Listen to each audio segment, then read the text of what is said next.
আপনার নাম? ঋত্বিক ব্যানার্জি। আপনি কোথা থেকে এসেছেন? সার্কিয়া হাওড়া থেকে। আচ্ছা, তো আপনার শপে ভিজিট করে কেমন লেগেছে? আমার খুবই ভালো লেগেছে, ওনার কনসালটেশন আমার খুবই লাইফের সাথে অনেক রিলেটেবল ফিল করেছি। আর এছাড়া আপনি যদি কোনো এক্সপিরিয়েন্স আপনি যদি এখানে শেয়ার করেন, যেই ওনার কথাগুলো যেগুলো আমার লাইফের সাথে খুব রিলেটেবল আছে সেই কথাগুলো আমি ফিল করেছি। প্লাস আমার আমি খুব বেশি ইন্ট্রোভার্ট আছি, খুব বেশি বলতে পারি না, উনি নিজে থেকেই মনের কথা বলে দিয়েছেন, তাই খুবই ভালো। এক কথায় যদি বলি, ওনার কনসালটেশন পার্সেন্টেজটা আপনার কেমন লেগেছে, কি মনে হয়েছে সেটা যদি আপনি বলেন। 100% লেগেছে, খুবই ভালো লেগেছে, সিরিয়াসলি খুবই ভালো লেগেছে, জেনুইনলি এটা খুব ভালো লেগেছে।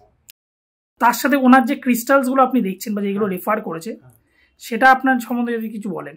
আমাকে যেগুলো রেফার করেছেন উনি, সেটাই আমি নিয়েছি এবং ক্রিস্টালসগুলো খুবই ভালো। এবং ক্রিস্টালসের সাথে যে আপনার মনে হচ্ছে যে এইগুলো অথেন্টিসিটি, আপনার দেখে কি মনে হচ্ছে, অথেন্টিসিটি কি প্রুফ পেয়েছেন আপনি? একদমই অথেন্টিক আছে।